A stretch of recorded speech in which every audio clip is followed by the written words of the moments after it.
Hi everyone. I have two items here that are interesting and connected to the upcoming holiday of Shavuos.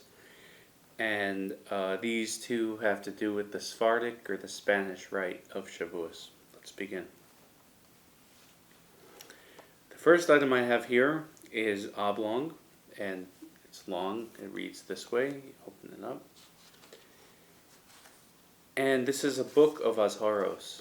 The Azharoth are liturgical poems that were written, a number of different poems were written by a number of authors, which outlined the different commandments of the Torah, and they were read aloud on Shavuos. The earlier ones are said to come from Saadia Gaon, or some say they even were earlier. This does not include Saadia Gaon. This begins with Rabbi Isaac of Barcelona, who lived during the 10th century, 11th century, and this was an edition printed in Livorno, likely in 1796.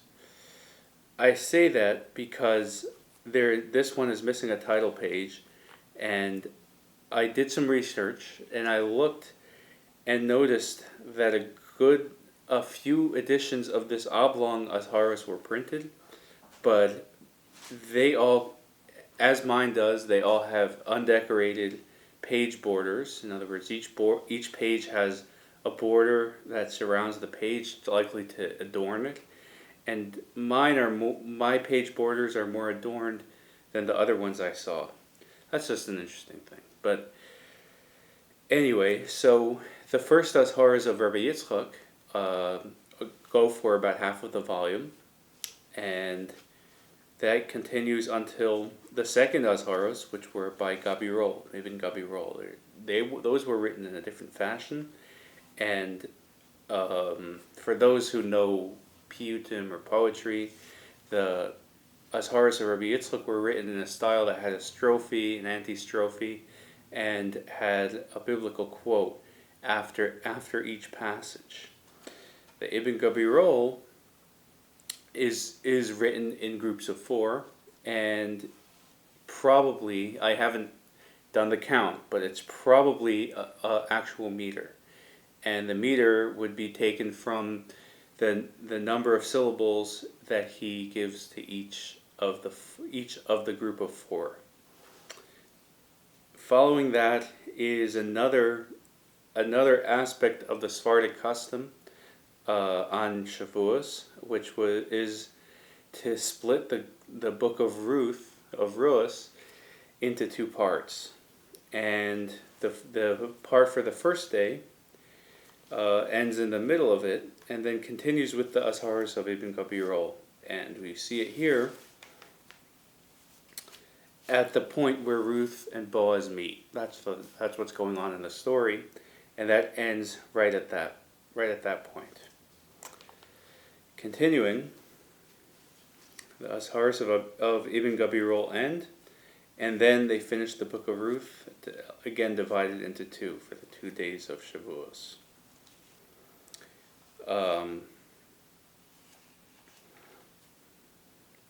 As the Pesach Seder ends with Hoshana Rabbah b'Yerushalayim, so the Sephardic custom of Shavuot and following the Book of Ruth used to also end Hoshana Rabbah, and there's additional information in the back. With that, I turn to my next item, which looks like an old piece and is in an old binding, but is actually an incomplete item, and this was something that was selected from a larger book. Now, the book is not apparently accounted for in the bibliography, and that's why I don't know exactly when it was printed, but I know that it was printed around 1660. And judging from the font and the way the page style is, I could tell that it was printed in Amsterdam, and possibly by the printer named Attias, who was one of the most important printers of that city, and that city had many Hebrew printers.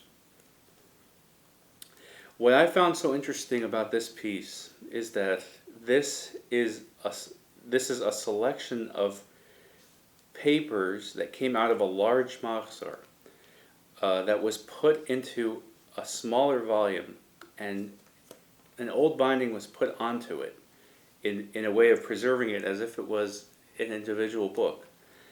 And it follows the same order, despite being, let's say, 150 years earlier than this other volume. And what is so interesting is that it doesn't tell us who these Azharoth are from, but it has the ones of Ibn Gabirol. I didn't find the ones of Rabbi Isaac in here.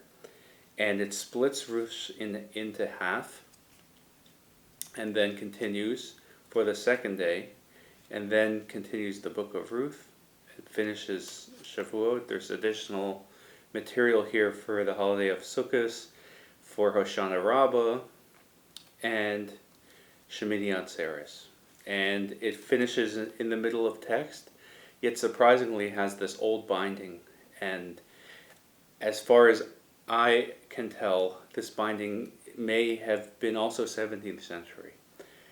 There are some Sephardic signatures in the book as well, people carrying Sephardic names. One of them is from the 18th century, the other one is dated 1826.